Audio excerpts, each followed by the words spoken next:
자, 열왕기하 17장입니다. 17장은 한마디로 어떤 내용인가?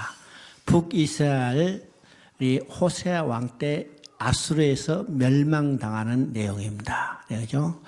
여로보암이 있을 때 가장 강성한 이제 국력을 자랑하는데, 그때부터 딱 50년이 지난 후에 북이스라엘은 아수르에 멸망받고 말았습니다. 그러면 여로보암 2세 때 불러서 활동하게 한 선지자가 바로 호세아 선지자하고 아모스 선지자라고 했죠. 가장 강성할 때 위대한 선지자를 불러서 그들을 경계했는데, 그들은 그 경계에도 회개하고 돌아오지 않고 결국은 멸망했습니다. 멸망했어요. 그러니까 하나님은 그들이 멸망하지 않고 돌아와서 구원받는 것을 원하시는데, 왜 멸망받았어요? 돌아오지 않았기 때문입니다. 그들이 죄 때문에 멸망이 아닙니다. 우리는 잘 생각해야 합니다. 물론 근본적으로는 죄 때문이지만은 멸망받게 되게 되는 것은 죄 때문이 아니라 회개하고 돌아오지 않았기 때문입니다. 우리도 똑같죠? 우리가 구원받았어요. 우리가 죄가 없어서 구원받은 거예요? 아니요. 우리는 죄인이요. 그러나 우리는 회개하고 돌아왔기 때문입니다. 회개하고 돌아왔기 때문에. 그래서 하나님의 마음은 죄인이라도 그들이 회개하고 돌아오기를 원하셔서, 회개하고 돌아오면 어떻게 해요? 그들에게 은혜를 베풀어서 하나님의 백성으로 만들어주시고 하나님과 영원히 함께 사시겠다는 것이 성경 전체를 통해서 나타나는 하나님의 마음입니다. 내가 이것은 계속해서 강조하죠. 계속해서 성경에서 나타나는 것은 하나님의 마음은 심판의 목적이 있는 게 아니라 구원의 목적이 있어요. 구원이라는 것은 다시 하나님 앞에 돌아가서 하나님과 함께 기뻐하며 즐거운 삶을 누리는 겁니다. 여러분, 자녀들이 이제 잘못하죠? 그러면 자녀들이 잘못하면 또 이제 보통 잘못한 게 아니라 엄청 잘못했어. 세상 사람이 뼈맞고 부모가 얼굴을 못 들 정도로 잘못해도 부모는 어떤 마음이요? 그 자식이 돌아오기를 해요. 그래서 끝까지 기다리면서 돌아오기를 원하시는 것이 이게 부모의 마음이듯이 이게 하나님의 마음이라는 사실을 알아야 합니다. 그러니까 저는 이제 성경을 우리가 공부할 때 부와 자식 간의 관계, 이 관계를 통해서 하나님과 우리의 관계를 비교해서 이야기를 합니다. 그럼 실제로 성경은요, 하나님과 인간의 관계를, 그 관계를 이야기하죠. 성경은 하나님과 인간의 관계를 세 가지 관계로 이야기한다고 했습니다. 첫째는 왕과 백성의 관계, 두 번째는 남편과 아내의 관계, 세 번째는 아버지와 아들의 관계예요. 그래서 이 관계, 세 관계를 통해서 이 세 관계가 성경에서 계속 반복되는 하나님의 관계, 인간의 관계를 이야기한다고 그러죠. 이 세 가지 관계를 통해서 하나님의 마음이 어떤 것인가를 알기를 원하시는 겁니다. 그렇죠? 그러니까 성경은 하나님이 심판의 목적이 아니라 구원의 목적이 있다 하죠. 그래서 북이스라엘이 지금 호세아 왕 때 멸망하는 것도 그들이 회개하고 돌아오지 않았기 때문입니다. 알았기 때문이죠. 자, 1절부터 6절까지 보면요, 호세아 왕 9년, 주전 722년입니다. 이때 북왕국 이스라엘은 아수르의 침공으로 210년간의 짧은 역사로 마감하게 되는 겁니다. 이 이스라엘의 역사를 종말을 구하게 된 거죠. 표면적인 원인은 아수르의 조공을 바치던 호세아 왕이 아수르를 배반하고 친애굽 정책으로 전환했기 때문에, 하지만은 실상은 누가 그를 멸망시켰어요? 하나님이요. 모든 역사의 주권은 하나님께 있다 그러죠. 그러니까 하나님께서 그들을 돌아오지 않는 그들을 궁극적으로 심판하신 겁니다. 7절부터 23절에는요, 이스라엘이 멸망이 된 원인을 무엇이라는가? 다른 신을 경외하며 모든 산 위와 모든 푸른 나무 아래 목상과 아리상을 세우고 또 우상을 섬겼으니 이는 여호와께서 행치 말라 명하신 일이라. 바로 이것이 이스라엘이 멸망하는 원인을 다른 것으로 이야기하지 않고 전부 다 이 이야기한 것은 우상을 섬긴 겁니다. 우상을 섬긴 거예요. 여러분 이제 아담이 선악과를 따먹었어요. 선악과를 따먹었어. 그것이 어떤 원인인가를 한번 봐야 합니다. 하나님의 언약을 어기고 자기 스스로 우상이 되려고 그랬어요. 우상이 되었죠. 또 삼손이 블레셋에 끌려가가지고 머리가 깎인 후에 블레셋에 끌려가서 눈이 빠지고 연자맷돌을 돌리게 된 거예요. 그럼 이제 열왕기하 마지막에 시드기야 왕이 이제 멸망받고 포로로 끌려가죠. 바벨론으로 포로로 끌려가서 눈이 빠지고 쇠사슬에 묶여가는 거예요. 뭐 때문에요? 하나님을 배반했기 때문이에요. 하나님을 배반하고 궁극적으로 우상을 섬겼기 때문에 하나님의 진노를 받아 그들이 멸망하고 포로로 끌려가는 것을 보게 되죠. 그러니까 우리가 우상 숭배가 어떤 것인가를 우리가 정확히 이해해야 합니다. 오늘 교회도요, 눈에 보이는 윤리적인 문제를 가지고 많이 강조해요. 윤리적인 문제. 그러니까 우리가 설교도요, 대부분이요, 거짓말하면 안 된다, 신실하게 살아라, 그 율법적인 것을 강조하죠. 윤리적인 것을 강조하죠. 그러나 근본적인 것은 하나님과 올바른 관계를 유지하도록 해야 합니다. 그렇죠? 우리 신앙은 어떤 것이요? 윤리적인 행위에 있는 게 아닙니다. 물론 그 구원받은 결과로 나타나는 삶이 윤리적인 것으로 드러나기는 하지만은 근본적으로 하나님과 관계가 올바르고 돼야 해요. 하나님과 관계가 올바르고 된다는 것은 우리는 어떤 것이요? 하나님을 버리고 우상을 숭배해서는 안 되는 거예요. 그죠? 그러니까 근본적인 우리 신앙의 첫째 관계가 어떤 관계인가를 말해줍니다. 결국은 그들은 약속의 땅에서 분리돼서 먼 이방 땅으로 가는 게 되죠. 그죠? 그래서 이제 이스라엘이 지금 멸망하고 아수르가 어떤 정책을 폈는가. 우리가 이제 아수르의 이주 정책을 살펴봐야 합니다. 이주 정책. 24절부터 33절까지는요, 아수르의 식민 정책입니다. 이스라엘 사람들을 자기 나라로 잡아가고 자기 나라 사람들 대신 사마리아 지역, 곧 이스라엘 지역으로 옮겨왔어요. 그죠? 그러면 이거는 민족적으로 완전히 혼합족속을 만든 겁니다. 그죠? 혼합족속을 만들고 뿐만 아니라 지금 이스라엘은 우상을 숭배한다 하더라도 근본적으로 하나님이 택한 백성이었고 하나님을 섬겼던 거예요. 섬겼어요? 섬기지 않았어요? 우상을 섬겼지만은 그들은 근본적으로 하나님이 택한 백성이고 하나님을 섬겼던 백성이죠. 왜요? 이스라엘 12지파 중에 10지파였잖아요. 종교적으로는 아직도 하나님을 섬기는 백성이었어요.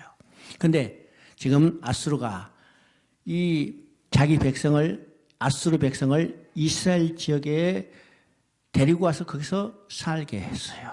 살게 해서 그들이 섬기는 우상을 이 이스라엘 백성으로 하여금 섬기게 되기 때문에 이스라엘 백성은 기존에 섬기던 여러 가지 우상과 더불어 아수르 사람들이 섬기던 우상도 함께 섬기게 됩니다. 함께 섬기죠. 그래서 민족적으로 종교적으로 완전한 혼합 족속이 탄생하게 된 겁니다. 이것이 소위 말하면 사마리아 족속이라는 거예요. 사마리아 족속이라는 새로운 족속이 여기서 탄생한 겁니다. 탄생해요. 그러면 이 사마리아 족속은 어떤 족속인가? 복음서에 보면요, 유대인은 사마리아 족속과 상종하지도 않았어요. 상종하냐? 자, 요한복음 4장에 보면 사마리아 여인이 예수님이 만났죠. 그래서 예수님이 나에게 물 좀 달라 하니까 이 여인이 깜짝 놀란 거예요. 어떻게 유대인이 우리의 사마리아하고 상종도 안 하는데 당신이 나에게 물을 달라 합니까? 거기서 바로 이때부터 사마리아 족속과 유다인은 절대로 상종하지 않았어요. 상종 않았어요. 그러니까 이미 사마리아 족속이라는 우상을 섬기는, 그죠? 우상을 겨누는 혼합 족속이 탄생했기 때문입니다. 그래서 우리가 이제 후에 보면 에스라서에도 이런 내용이 나옵니다. 에스라가 이제 스룹바벨이 돌아와가지고 성전을 재건할 때 이 사마리아 족속이 스룹바벨이 찾아서 우리도 성전 건축을 함께하자 협력하게 되었습니다. 근데 스룹바벨이 이런 죄에 딱 거절했죠. 왜 거절했을까요? 이미 사마리아 족속은 우상을 숭배하는 혼합 족속이 되어버렸어요. 그들이 말은 아주 근사하죠. 우리도 본래 이스라엘 12지방의 한 지파였기 때문에, 그죠? 그리고 우리도 본래 하나님을 섬기는 족속이었기 때문에 우리도 당신들이 건설하는 그 성전에 함께 참여하게 되었습니다. 그런데 스룹바벨은 이런 죄에 딱 거절했어요. 왜일까요? 지금 남유다의 유다와 베냐민 지파는 그들이 바벨론 포로로 끌려갔지만은 바벨론 포로 가운데 그들은 정금 같은 신앙으로 다시 태어났어요. 그렇죠? 그런데 지금 돌아와서 사마리아 족속과 함께 성전을 건축한다면 그들의 정금 같은 신앙이 다시 변질되는 겁니다. 변질돼요. 그래서 이런 자에 거절했습니다. 거절했어. 자, 오늘도 우리를 사마리아 족속으로 만들려 하는 많은 색적이 있죠? 있어요, 없어요? 실제로 또 사마리아 족속이 많이 태어났어요. 그죠? 이름도 알지 못하는 많은 신들을 섬기는, 우상을 섬기는 이것으로 변질되어 가는 것을 보게 됩니다. 보이죠? 그러니까 이런들 역사적인 사건이 오늘 우리 현대 교회, 오늘 나에게 어떻게 영향을 미치고 적용되는가를 우리가 성경을 통해서 봐야 합니다. 그죠? 34절부터 41절은요. 사마리아는 버림받은 땅이고 바벨론 포로 생활이 끝난 후에도 사마리아인에 대한 유대인의 반목은 매우 심각한다. 근데 이제 여기서 중요한 것입니다. 지금 여기서 여기서 북이스라엘 10지파는 지금 완전히 흔적이 사라지게 됐죠. 흔적이 사라지게 됐는데 우리가 에스라서를 보면 성전을 건축하고 이스라엘 12지파를 위해서 12마리 염소를 제물로 드렸다고 했습니다. 제물로 드렸죠? 그러면 그 의미가 뭘까요? 비록 지금 10지파가 변질됐다 하더라도 하나님은 나중에 그들을 다시 하나님 백성으로 품어 안을 것에 대한 예표입니다. 예표죠. 그 중에 누가 들으냐면 우리 이방인이었던 우리도 함께 있어요. 그래서 사도행전 1장 8절을 보면 그 내용이 정확히 나와 있죠. 성령이 임하면 너희가 권능을 받고 예루살렘과 온 유다와 사마리아와 땅끝까지 이르러 내 증인이 되리라. 여기서 유다, 예루살렘입니다. 그러면 유다 지역이요. 자, 그러면 예루살렘은 예루살렘 성전이 있는 유다의 수도고 또 예루살렘은 성경을 중심으로 살았던 유다 지파가 살고 있던 유다 땅입니다. 그리고 이제는 10지파가 살았던 사마리아죠. 그리고 그 다음에 땅끝까지입니다.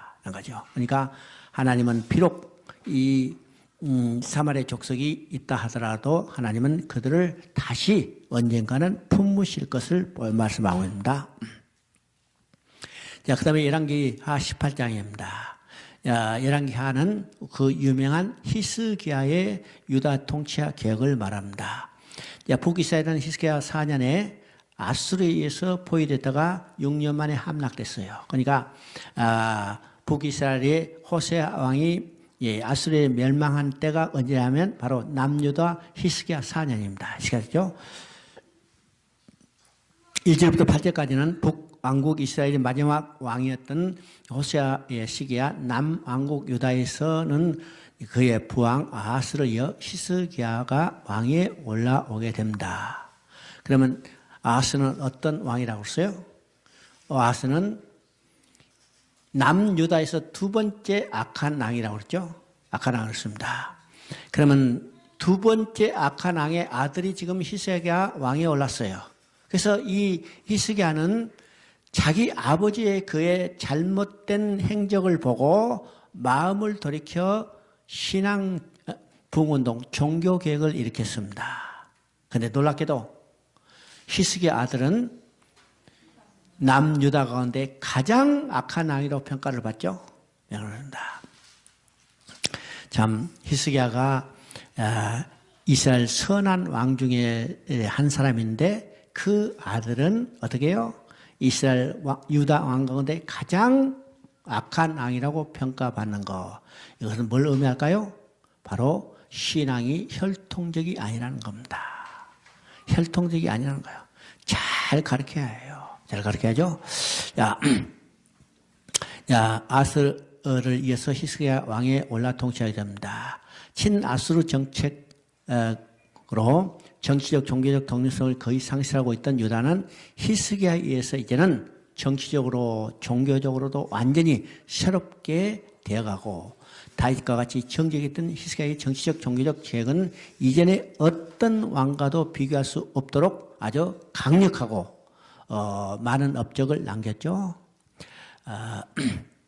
그렇다면 히스기야가 이런 유다의 선한 왕이 될 수 있었던 것도 전적으로 하나님의 은혜라는 사실을 우리가 보게 됩니다. 물론요, 히스기야의 계획의 배경에는 히스기야 자신의 믿음도 있었습니다. 왜일까? 히스기야는 그 어머니가 누구였냐? 아비야예요. 아비야는 그 애저부 아비야였고 또 그 애저부 스가랴 속에 있었던 믿음이라고 말할 수 있습니다. 그렇죠? 스가랴는 누구예요? 스가랴는 바로 대제사장 여호야다의 아들. 그러니까 이 대제사장이죠. 그러니까 신앙이 누구로부터? 조상으로부터. 그러니까 특별히 자기 모계로부터 신앙이 히스기야에게 전수되는 것을 보게 됩니다. 물론 그의 아버지는 악한 왕이었지만은 그 어머니는 신앙에 신실하고 돈독한 사람이었기 때문에 그 아들 히스기야를 신앙적으로 잘 성장시켰다는 것을 보게 됩니다. 그래서 히스기야는 어머니의 영향을 받아서 또 우리가 어머니의 영향을 받는 사람은 신학 성경에도 있죠. 누구요? 디모데예요. 그죠? 디모데. 그러니까 어렸을 때부터 이 신앙 교육이 얼마나 중요한 것을 우리가 보게 됩니다. 또 뿐만 아니라 그 당시 유명한 선지자가 있었습니다. 그 선지자는 바로 이사야입니다. 이사야. 우리가 이사야서 보면 이사야 선지자는 우시야 왕으로부터 시작해서 히스기야 왕까지 그랬습니다. 그런데 실제로 이사야는 우시야 왕 때 선지자로서의 활동은 거의 없어요. 왜일까요? 이사야는 우시야 왕이 죽던 때 선지자로 부름받았기 때문에 우시야 왕 당대에서는 이 이사야가 선지 활동은 안 했다고 볼 수 있습니다. 그러면 가장 활발하게 활동했던 시대가 바로 이 히스기야 시대입니다. 히스기야 시대. 히스기야 시대 이사가 가장 왕성하게 활동을 했는데 이사야는 언제까지 활동했을까? 학자들은 이렇게 이야기합니다. 물론 성경에는 히스기야까지만은 그 아들, 히스기야의 아들 므낫세 왕 때까지 히스기야는 활동을 했어요. 그러면 므낫세는 가장 악한 왕이기 때문에 이 이사야는 가만히 있지 않았겠죠? 그 악한 왕에 강력하게 경고를 하고 해결을 촉구해서. 그러면 악한 왕은 선지자가 말하는 것을 듣기 싫어하죠. 듣기 싫으니까 어떻게 해요? 말하지 못하게 죽여버리는 겁니다. 그래서 히스기야는 므낫세 왕에 의해서 톱으로 겸을 당해서 죽임을 당한 순교했다고 학자들은 이야기해요. 그래서 히브리서에 보면 톱으로 겸을 당하기도 하고, 그죠? 그 선지자가 누굴까? 학자들이 해서 이거는 바로 이사야였다. 이렇게 이야기합니다. 이사야. 그러니까 히스기야가 종교 개혁을 일으키는 것은 어머니로부터 물려받은 신앙의 영향이 있고 또 위대한 선지자로의 많은 영향을 받아서 바로 종교 개혁을 일으킨 아주 선한 왕 중에 한 사람이었다고 말할 수 있습니다. 그러면 히스기야가 믿음이 있었기 때문에 선지자의 말을 받아들이고 수용할 수 있었다는 거죠. 수용할 수 있었어요. 우리가 보세요. 아합과 같은 왕은 위대한 선지자가 그들에게 하나님의 말씀을 외쳐도 오히려 반박하고 엘리야 선지자를 핍박했던 사람이에요. 그런데 히스기야는 이 선지자의 말씀을 받아들였죠. 받아들였어. 그러니까 우리가 중요한 것은 하나님이 우리에게 말씀하실 때 그것을 우리 마음으로 받아들이는 것이 가장 중요한 일입니다. 그렇죠? 히스기야는 이제 종교개혁을 일으킬 때 아버지 아하스가 닫아버렸던 성전 문을 열고 수리하고, 그죠?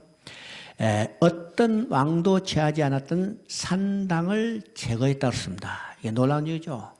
유다 양들이 대부분이 다시 타락하게 된 그 이면에는 산당을 제하지 않고 그 산당에서 예배를 드리기 때문에 또 자연히 그 우상 문화에 빨려 들어간 원인이 있다고 했죠. 그런데 히스기야는 놀랍게도 산당을 제거했습니다. 그런데 히스기야가 산당을 제거해버렸는데 그 아들 므낫세는요, 이 산당을 다시 회복하는 것을 보게 돼요. 회복하는 거죠. 그래서 므낫세는 결국 타락하고 멸망의 길을 가게 되는 가장 결정적인 원인을 제공한 사람이 므낫세였습니다. 그렇죠? 산당을 제거하고 주상을 깨뜨리며 아세라 목상을 찍으며 모세가 만들었던 놋뱀을 이때 완전히 부숴버렸습니다. 부숴버렸죠. 그러니까 인간이 얼마나 참 완악한 것을 우리가 보여줍니다. 모세가 놋뱀을 들었어요. 그래서 그 놋뱀을 쳐다보는 자마다 어떻게 해요? 놋뱀을 쳐다본 자마다 불뱀에 물렸지만은 죽지 않고 살았죠. 그래서 이거 놋뱀만 쳐다보면 우리가 살 수 있다. 이것이 다시 뭐가 됐어요? 우상이 되어버린 겁니다. 그래서 우상이 되었기 때문에 지금 히스기야 때까지 몇백 년이 지났지만은 그걸 버리지 않고 있었어요. 버리죠. 그러니까 그들에게는 이 놋뱀이 그들의 우상으로 섬겨왔던 거죠. 히스기야 그것을 완전히 부숴버린 겁니다. 부숴버려요. 그러니까 히스기야가 대단한 종교개혁을 일으킨 것을 우리가 보게 됩니다. 몇백 년 동안 그것을 떨쳐버리지 말고 그것을 우상처럼 섬겼는데 히스기야는 완전히 그걸 박살냈습니다. 이것은요, 아까도 이야기했지만 그 당시 유명한 선지자 이사야의 조언을 봐가지고 가감하게 결단하고 일으킨 것을 우리가 볼 수가 있습니다. 9절부터 12절까지는 아수르에서 이스라엘이 멸망되는 것을 반복해서 기록하고 있는데 하나님은 아수르 군대를 통해서 북왕국 이스라엘을 마침내 심판하셨던 것을 우리가 보게 되죠. 하나님은 이스라엘을 갑자기 벌하신 것이 아닙니다. 갑자기 벌하신 것이 아니고 하나님은 이스라엘을 심판하기 전에 수많은 경고를 보내셨어요. 수많은 경고를 보내셨죠? 근데 경고를 보냈지만은 그들은 회개하고 돌아오지 않고 결국은 하나님의 진노를 받아서 심판을 받게 되는 것을 보게 됩니다. 그러면 하나님께서 어떻게 경고했을까요? 제1단계는 하나님은 이스라엘 백성이 악한 일을 구별할 수 있도록 해서는 안 될 일들을 미리서 쫙 말씀했습니다. 그죠? 2단계는 그들이 하나님의 말씀을 무시하고 계속 악을 행할 때 하나님은 그들을 취하게 돼서 선지자를 보내서 거듭 경고했습니다. 그러니까 여로보암 2세 후부터 선지자를 계속 보낸 거죠. 그러면 우리가 가지고 있는 선지서의 기록은 언제부터인가? 바로 여로보암 2세로부터 활동한 선지자들이 활동한 기록을 우리가 후세에게 전해줬어요. 그래서 여로보암 2세 때 누구요? 호세아와 아모스. 그 다음에 요아스 때 나타난 선지자 남녀 요아스 때 요엘 선지자, 요나 선지자. 그 다음에 후대에 이사야, 미가, 그 다음에 하박국, 스바냐 이런 선지자들을 보내서 그들이 회개하고 돌아오도록 촉구했지만은 북이스라엘은 돌아오지 않고 하나님의 진노를 받아서 멸망하게 되는 겁니다. 이것이 3단계입니다. 그들이 계속 경고를 무시하자 하나님의 진노하셔서 그들을 징벌하십니다. 그러면 오늘 우리에게 나타나는 어떤 역경이나 고난은 우리는 무엇으로 생각해야 해요? 그것이 결코 우연히 일어난 사건이 아니다. 그것을 통해서 하나님은 우리의 잘못을 깨닫고 회개하고 돌아오기를 원하시는 경우도 있다는 거예요. 꼭 그렇게 아주 1대1로 대응하지 않지만은, 그러면 우리에게 나타난 이런 어려운 일이 있다면 하나님이 내게 어떤 뜻을 가지고 있는가? 우리는 하나님의 마음 뜻을 구할 수 있어야 합니다. 그렇죠? 그래서 자기 자신을 돌아보고 자기 자신의 잘못한 것을 회개하고 자복하고 하나님께 다시 돌아갈 때 하나님 그것을 회복해 주신다는 사실을 우리가 알아야 합니다. 그래서 하나님은 마음은 어떤 것이요? 회개하고 돌아오는 데 있어요. 그죠? 회개하고 돌아오는 데. 이것이 성경 전체를 통해서 하나님의 마음이기 때문에 지금 이스라엘 가운데도 그들이 극도로 우상을 숭배하고 악을 행하지만은 당장 멸망시킨 게 아니라 많은 회개 기회를 주셨다는 겁니다. 회개 기회를 주셨는데도 돌아오지 않는 그들을 결국은 하나님은 그들을 멸망시킨 것을 보게 되죠. 오늘날에도 하나님은 똑같은 방법을 취하시는 겁니다. 그래서 우리가 역사를 볼 때, 또 우리의 삶을 볼 때 거기서 나타나는 현상 가운데 하나님의 뜻이 무엇인가를 우리는 깨달아야 해요. 무엇을 통해서요? 우리는 말씀과 기도를 통해서 그것을 분별할 수 있어야죠. 우리가 기도한다는 것은 어떤 신령한 은사, 특별한 계시를 받기 위한 목적이 아니라는 사실이에요. 오늘 많이 그것이 왜곡되어 있죠. 기도에서 신령한 은사를 받고 특별한 계시를 받아서 내가 신령한 사람이 돼서 다른 사람보다 영적으로 내가 높은 위치에 있어야겠다. 이건 교만입니다. 이건 하나님 마음이 아니에요. 우리는 기도와 말씀을 통해서 하나님이 지금 이런 일들이 어떤 뜻이 있는가를 발견하는 겁니다. 그러죠?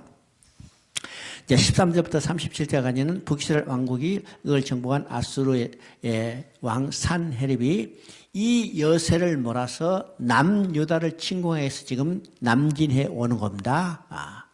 그래서 요새된 유다 성읍을 함락시키고 수도 예루살렘까지 진격하는 아주 놀라운 지금 위협에 직면하고 있었죠. 그때 히스기야는 백성들에게 잠잠하고 한 말도 대답하지 아니하니 이는 왕이 명하여 대답하지 말라 했다. 그러면 아무 말도 하지 말라는 거예요. 불평도 어망도 큰 소리도 내지 말라. 그저 잠잠하니 가만히 있으라는 겁니다. 이 잠잠하니 가만히 있으라는 것은 그들에게 믿음으로 대처하라는 명령입니다. 여러분 잠잠하게 지금 대적이 쳐들어와서 곧 죽게 생겼는데 아무 말도 안 하나 원망을도 불평하지 말고 큰 소리도 내지 말고 가만히 있으라는 거예요. 이게 놀라운 이야기죠. 하나님이 그 일을 어떻게 하실 건가 바라보면서 가만히 있으라는 거예요. 하나님의 손길만 바라보라는 겁니다. 알아요? 하나님의 손길만 바라보는 이것이 뭐냐면 우리의 믿음이에요. 믿음이죠? 이 내용이요. 바로 어떤 내용이냐면 로마서 8장 28절입니다. 하나님을 사랑하는 자, 그 뜻대로 부르심을 입은 자들에게는 모든 것을 합력하여 선을 이루시니라. 그러면 합력하여 선을 이루신다고 했습니다. 선을 이루신다는 것은 바로 이 토브란 말입니다. 이것은 하나님 보시기에 좋은 것이에요. 모든 것을 하나님 보시기에 좋은 것으로 만들어가는 거예요. 우리가 원치 않은 것, 우리에게 다가온 그런 어려운 일들이 빨리 지나가기를 원하는 그런 일도 하나님은 그것을 통해서 하나님 보시기에 좋은 것으로 만들어 가시는 거예요. 그것을 우리의 믿음의 눈으로 바라보라는 것이 바로 합력입니다. 합력이에요. 믿음의 눈으로. 믿음의 눈으로 바라보기 위해서는 아무 말도 안 하고 하나님이 하신 일들을 보고 있는 거예요. 이게 믿음이죠. 이게 결코 쉬운 일이 아닙니다. 어떤 일이 닥치면 우리가 그 문제를 해결하려고 나서려고 하죠. 이게 보편적인 인간들이 다 행하는 조치입니다. 그런데 하나님은 어떤 거예요? 가만히 쳐다보고 있으라는 거예요. 내가 그것을 어떻게 처리하는지 내가 가만히 보고 있으라는 겁니다. 보고 있으라는 거죠. 그래서 지금 히스기야도 산헤립이 쳐들어왔는데 그 백성들에 명하서 아무 말도 하고 잠잠만 있으라는 거예요. 이건 믿음을 가지고 하나님이 이루실 일을 쳐다보라는 겁니다. 쳐다보는 거예요. 이것이 극적으로 보여주는 것이 출애굽기 14장 13절부터 14절입니다. 출애굽기 14장 13절 14절은 바로 이게 말하지 말고 잠잠하니 바라보고 있으라는 겁니다. 그러면 한번 우리 성경을 볼까요? 출애굽기 14장 13절 14절.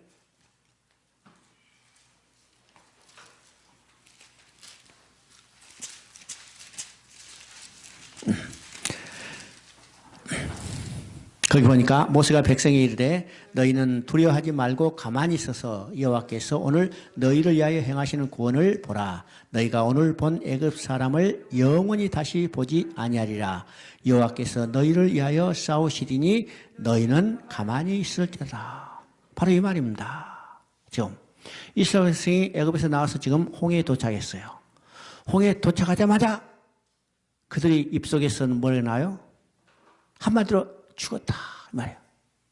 홍해를 바라보니까 죽을 수밖에 없죠. 살기 위해서 뒤를 돌아보니까 돌아보자마자 또 죽었다. 앞을 봐도 죽어요. 뒤를 봐도 죽어요. 그죠? 앞을 바라보니 물속에 빠져 죽을 수밖에 없고 뒤를 바라보니 애굽의 군사에 칼과 창에 맞아서 죽을 수밖에 없는 겁니다. 이스라엘 백성으로는 할 수 있는 것이 아무것도 없어요. 할 수 있는 것은 딱 하나죠. 죽는 일 외에는 아무것도 없어요. 인간이 할 수 있는 일은 아무것도 없어. 그때 하나님 뭐라고 말씀하세요? 내가 너희를 위하여 싸우리니 너희는 잠잠히 있을지어다. 이 잠잠히 있는 일, 이것이 합력입니다. 잠잠히 있는 일이 합력이에요. 잠잠히 있는 일이 우리가 믿음의 눈으로 바라보는 일입니다. 바라보는 일이요. 근데 이것이 쉽지 않죠? 이것이 쉬우면 얼마나 좋겠어요? 그죠? 쉽지 않습니다. 그래서 우리가 믿음의 훈련을 한다는 것은 이런 것에 대처했을 때 우리가 얼마나 잠잠하게 있을 것인가를 훈련하는 겁니다. 훈련하는 거. 믿음이 성숙이라는 것은 바로 그 훈련이 쌓여가는 것을 말하는 거예요. 말하는 거예요. 초신자 때는 펄펄 떨지만은 믿음이 성숙하면 정말로 이제는 우리에게 나타나는 이 여러 가지 여건 가운데 하나님의 뜻이 무엇인지를 발견하려고 애쓰고 그 뜻대로 살기를 원해서 우리는 잠잠해질 수밖에 없죠. 그죠? 이제 19장은 히스기야가 기적적으로 아수르에 대성한 내용입니다. 여기서 이제 활약이 누구냐면 바로 그 유명한 이사야 선지자의 활약이죠. 히스기야 왕은요, 아수르 사렙이 18만 5천을 군대를 데리고 지금 유다를 섬멸하기 위해서 쳐들어왔어요. 이 절대 절명에 이기 위해서 하나님만 의뢰했고 하나님은 그들을 구원해 주셨습니다. 그러므로 19장의 핵심은 해방과 구원입니다. 해방구죠. 1절부터 7절까지 보면 히스기야는 이 모든 위기의 상황에서 대신들을 하나님의 사람 이사야에게 보내요. 랍사게가 살아계신 하나님을 해방하였지만 당신은 이 남아있는 자를 위하여 기도하소서. 기도를 요청하는 겁니다. 그래서 히스기야가 관심을 기울인 것은 먼저 살아계신 하나님을 해방하였다는 거예요. 누가? 아수르의 랍사게가요. 이것은 하나님을 해방하였다는 것은 사렙이 하나님의 이름을 모독하고 하나님의 영광을 훼손했다는 겁니다. 그래서 그러면 하나님의 구원객은 자신의 이름과 영광을 회복하는 일이 있죠. 그래서 하나님은 자신의 이름과 영광을 반드시 회복해 주시는 분입니다. 그래요? 또 여기서 중요한 것은 남아있는 자들입니다. 이사야 선지자성의 가장 중요한 핵심의 사상은 남은 자의 사상입니다. 남은 자의 사상. 이사야 선지자에서 선지서에서 이사야서에서 핵심적인 사상이 세 가지가 있어요. 세 가지. 첫째는 거룩하시고 전능하신 하나님입니다. 그래서 이사야서에서 말하는 만군의 하나님, 그죠? 만군의 하나님. 이것이 이사야서에서 핵심적인 사상 중에 하나입니다. 두 번째 이사야서에서 나타나는 사상은 남은 자의 사상이에요. 남은 자의 사상. 그래서 이사야서에서 반복되는 남은 자의 사상이 나오죠. 그래서 이사야 1장 9절을 보면 구루터기를 남겨두시지 않았다면 너희가 소돔과 고모라와 같이 됐으리라 그렇습니다. 여기서 구루터기를 남겨두셨다는 거예요. 구루터기를 남겨두기 때문에 그 구루터기에서 싹이 나는 겁니다. 싹이 나는 거죠. 그래서 이사야서에는 10장 22절부터 23절을 보면 그게 남은 자란 말이 몇 번 반복되는가? 4번이나 반복돼요. 그래서 하나님은 이 남은 자를 돌아오게 해서 하나님의 백성으로 만드셔서 하나님의 역사를 이루어 가시는 겁니다. 이루어 가시죠? 그래서 남은 자라고 했습니다. 남은 자. 그 다음에 세 번째 이사야서에서 중요한 사항은 메시아 사상입니다. 메시아 사상. 메시아 사상은 누구요? 바로 예수 그리스도입니다. 예수 그리스도를 통해서 하나님은 하나님의 역사를 성취해 가는 거예요. 그래서 이사야 선지서는 세 가지 중요한 사항. 거룩하시고 전능하신 하나님. 두 번째는 남은 자. 세 번째는 메시아예요. 메시아. 그래서 지금 남은 자를 이야기합니다. 자, 이사야 선지자는요, 여호와의 말씀이 너는 아수르 왕의 신복에게 들은 바 나를 능욕하는 말로 인하여 두려워하지 말라. 그러니까 사내립이 지금 공갈치고 협박하고 살아계신 하나님을 비방하는 그 말을 개의치 말라는 거예요. 왜요? 하나님이 그들을 돌아가게 하고 죽이시게 하기 때문입니다. 그래서 결과적으로 산헤렙을 하나님께서 손보시겠다는 거죠. 내가 손볼 테니까 두려워하지 말라는 겁니다. 그죠? 모든 주권은 누구에 있다고 그랬어요? 하나님께 있다고 그랬습니다. 하나님께. 우리가 계시록을 봐도 하나님께 절대 주권이 있는 것을 다 보게 되죠. 그러니까 계시록을 봐도 우리가 그런 재앙이 나면 우리가 어떻게 두려워 살지 이렇게 생각하지만은요. 계시록의 모든 주권자는 하나님이시라는 사실입니다. 하나님이시라요. 그래서 하나님께서 자기가 택한 백성은 반드시 구원해 주시고 회개하고 돌아오지 않는 백성은 멸망시킨다는 것이 바로 계시록의 역사예요. 그래서 계시록에서 하나님의 백성은 어떻게 해요? 반드시 하나님의 구원에 동참해서 하나님과 함께 기뻐하며 즐거워하며 그의 영광을 드러내는 삶을 살게 될 것이라는 것을 선포하는 것이 계시록이라는 사실입니다. 그렇죠? 그래서 우리가 성경을 볼 때 내가 계속해서 똑같은 말 반복합니다. 똑같은 반복이죠. 하나님 심판에 먹는 게 아니라 구원의 목적이 있어요. 그 구원은 하나님께 돌아와서 하나님과 영원히 함께 살기를 원하시는 하나님의 마음, 그것을 하나님 자신이 성취한다는 거예요. 우리가 성취하는 게 아닙니다. 하나님 자신이 성취하는 거예요. 하나님 자신이 성취했기 때문에 이 일은 반드시 성취된다는 확신이에요. 이것이 우리의 구원의 확신입니다. 우리의 구원의 확신이죠. 8절부터 9절, 19절까지는 아수르 왕 산헤립의 협박 편지를 들고 히스기야가 하나님의 성전에 올라가서 편지를 하나님 앞에 펴놓고 간절히 기도합니다. 이 편지를 하나님 앞에 내놓고, 그러니까 이 편지를 하나님 앞에 내놓고 기도한다는 것은 어떤 의미일까요? 하나님께 모든 것을 다 맡긴다는 겁니다. 하나님 펴주고 하나님 보십시오. 이 편지 보세요. 자, 지금 이 편지대로 우리가 지금 이혼을 받고 있는데 문제 해결해 주세요. 그러니까 편지를 하나님 앞에 내어놨다는 말은 하나님께 모든 것을 다 의뢰했다는 겁니다. 전적으로 다 맡겼다는 거예요. 랍사기의 편지의 내용은 세 가지로 요약할 수 있습니다. 그럼 랍사기가 이제 공갈 편지를 썼죠. 그 첫째는 너희 하나님이 예루살렘을 지켜준다는 말을 믿지 말라는 거예요. 하나님이 그런 너희를 지켜줄 능력이 없다는 거예요. 그러니까 그 말 믿지 말라는 거죠. 두 번째는 아수르가 열방을 진멸하는 말은 너희가 들었을 텐데 너희들 어찌 구원을 얻겠느냐. 너희가 아수르가 너희를 멸망시키는데 너희가 구원받을 수 없다는 거예요. 그죠? 아수르가 얼마나 강한데 너희가 구원받을 수 있겠느냐 이 말이죠. 세 번째는 열방이 섬기던 신들이 아수르의 손에서 그를 건졌느냐? 아무도 건지지 못했던 거죠. 너희 말고 다른 민족, 다른 나라들도 아수르에서 다 멸망받았다는 거예요. 그렇죠? 그리고 히스기야는 사렙이 살아계신 하나님을 회방하였다고 하나님께 기도하면서 말하는 거죠. 우리가 지금 공갈 협박당한 게 아니라 하나님 이름이 저 아수르 사렙을 해서 지금 해방받고 있습니다. 그러면 이 말은 뭐예요? 하나님, 당신 자신의 이름과 영광을 해서 우리를 구해주세요 말입니다. 이게 우리가 올바른 기도죠. 내 자신의 문제를 해결하려고 기도한 게 아니라 나로 말미암아 하나님 이름이 모독받고 있어요. 하나님의 이름이 훼손되고 있어요.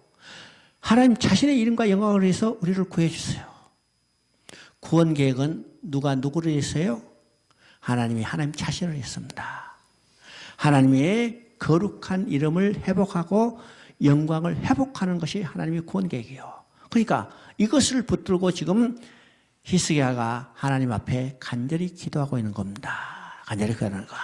그러니까 우리가 기도할 때도 어떤 내 모습으로 기도해야 할 건가 생각을 해봅니다. 그래가지고 우리가 참 어려울 때도 있죠. 힘들 때도 있죠. 우리는 하나님 구원 받은 백성인데 내가 지금 이 모양이면 나로 인하여 하나님 자신의 이름이 지금 비방받고 있잖아요. 모독받고 있잖아요. 그렇기 때문에 하나님 당신을 위해서 나를 회복시켜 주세요. 나를 고쳐주세요. 이렇게 기도한다면 하나님이 어떻게 하겠어요? 자신의 이름과 영광을 해서 우리의 문제를 해결해 주는 거예요. 그렇죠? 물론 100%다 대응하지 않지만은 우리 기도가 또 혹시 우리가 빌 바를 알지 못하고 기도할 때도 있지만은 그러나 하나님은 그래도 하나님 뜻에 합당한다면 다 문제를 해결해 주신 거예요. 우선순위가 뭐라고 써요? 내 자신의 문제를 해결하는 목적이 아니라 그것을 통해서 하나님 이름과 영광이 회복되기 때문입니다. 바로 히스기야도 그것을 가지고 지금 하나님 앞에 엎드려 기도하는 겁니다. 그렇죠? 그리고 히스기야는 우리 하나님 여호와가 우리를 구원하셔서 천하 만국에 주 여호와는 홀로 하나님이신 줄을 알게 하소서. 그죠? 하나님이 저 백성으로 하여금 하나님이 누구신가를 알게 해달라고 지금 기도하는 겁니다. 그죠? 그래서 이제 히스기야가 하나님 앞에 이 랍사게의 편지를 놓고 간절히 기도할 때 마침내 하나님의 응답을 받았습니다. 그래서 히스기야 왕의 기도가 응답받은 이유는 예루살렘이 아수르 군대에서 포위당했을 때 그는 목숨을 위하여 기도하지 않았고 하나님의 이름과 영광을 위해서 기도했기 때문에 하나님의 자신의 이름과 영광을 위해서 유다를 침공하러 왔던 아수르의 사나이부를 완전히 진멸시켜버린 겁니다. 그죠? 히스기야 왕이 예루살렘을 구해달라고 기도한 이유는 천하 만국의 주 여호와는 홀로 하나님이신 줄 알도록. 그죠? 그래서 하나님이 자신이 우주를 주관하신 하나님인 것을 알게 하기 위해서 이 히스기야를 아수르의 손에서 구해준 것입니다. 20절부터 37절까지는 기도의 응답입니다. 먼저 아수르를 들어서 일방을 심판하신 것은 역사의 주관자가 되시는 하나님이시라는 것을 보여주고 또 아수르는 하나님이 쓰시는 도구, 막대기에 불과한 겁니다. 그죠? 그래서 이 역사의 주권자가 누구인가? 우리가 성경을 통해서 이 열국의 주권자도 하나님이라는 사실을 우리가 보게 됩니다. 보게 되죠? 이것이 에스라서 1장 1절에 그대로 명확하게 나와 있죠? 그러면 에스라서 1장 1절은 바사왕 고레스 원년이라고 씁니다. 그러면 이 한마디 아주 간단한 말을 통해서 역사의 주권자가 오직 하나님이신 것을 보게 돼요. 그러면 지금 역사의 흐름을 봐요. 아수르가 발흥해서 북이스라엘을 멸망시키고 호세아 왕 때, 그 다음에 남유다도 지금 침공해서 멸망시키려고 지금 내려왔지만은 하나님은 이 아수르를 물리쳐 주시고 결과적으로 이 아수르는 바벨론에서 멸망됐어요. 멸망됐죠? 그리고 이 바벨론이 드디어 유다를 멸망시키고 그들을 포로로 끌어갔습니다. 자, 약속대로 70년이 지나자 이제는 바벨론에 의해서 그들이 돌아온 게 아니라 바사에서 돌아왔어요. 그죠? 바사에서 돌아왔습니다. 그러면 아수르나 바벨론이나 바사나 이 나라가 존재했을 때는 세계를 지배하는 강대국이었어요. 강대국이죠? 그런데 이 강대국의 주권도 누구의 손에 있어요? 하나님 손에 있어요. 그러니까 아수르나 바벨론은 하나님이 자기 백성을 징계하기 위한 수단으로 썼어요. 썼고 바벨론은 이제는 그들을 바사는 돌아가게 하기 위한 새로운 도구로 들어쓰시니까 이 역사의 주권자는 누구예요? 곧 하나님이라는 사실을 우리가 보게 됩니다. 그죠? 오늘날에도 하나님은 걸어가신 목적을 성취하기 위해서 일하시며 역사를 홀로 이끌어 가시는다. 하나님이 주권적으로 역사를 이끌어 가시는데 어떤 인간과도 의논하지 않으세요. 그래서 로마서 11장 33절에 누가 하나님의 모사가 되겠느냐고 그랬어요. 아무도 하나님의 모사가 될 수 없죠. 오직 하나님은 하나님이 주권적으로 역사를 이끌어 가신다는 사실을 우리가 알게 될 때 우리의 모든 것을 누구에게 맡겨야 해요? 하나님께 맡겨야 합니다. 하나님이 주권대로 하나님 뜻대로 이루시도록 우리는 하나님께 다 맡겨야죠. 하나님은요 이 세상을 자신의 거룩한 목적과 기쁘신 뜻대로 만드시고 운행해 가신다는 사실을 우리가 알아야죠. 거룩한 뜻과 기쁘신 뜻대로 이 우주를 주권적으로 운행하시는 겁니다. 하나님의 통치 밖에서 일어난 일이라는 것은 아무것도 없어요. 지금 이제 미국의 대통령도 트럼프가 되느냐 바이든이냐 우리가 원하는 것은 트럼프가 되기를 원했지만은 바이든이 되어버렸잖아요. 이것도 하나님의 뜻이 있어요. 하나님이 주권적으로 이루어가는 하나님의 계획과 목적이 있다는 사실을 우리가 보게 됩니다.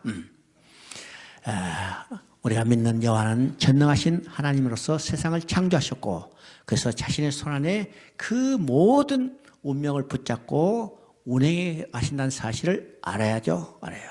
그런데 우리가 가끔 아직 연약한 인간이기 때문에 이 하나님이 주권적으로 이뤄간다는 사실을 망각해버리고 어떻게 해요? 내가 내 뜻대로 이뤄가려 하는 일들이 많이 있죠. 내가 내 뜻대로 이뤄가는 일들이 내 뜻대로 이루어지지 않는다는 사실을 우리가 알아야 합니다. 알아야죠. 이것이 우리 신앙은 아까도 얘기했지만 하나님의 절대 주권에 다 승복하는 겁니다. 말고 내가 전적으로 무너가고 전적으로 타락하고 전적으로 부패한 인간이라를 깨닫고 하나님께 전적으로 다 맡겨버리는 것이 우리의 신앙입니다. 신앙이죠. 그러니까 우리 성경을 볼 때 이 두 가지만 딱 인정한다면 그건 올바른 신앙입니다. 올바른 신앙.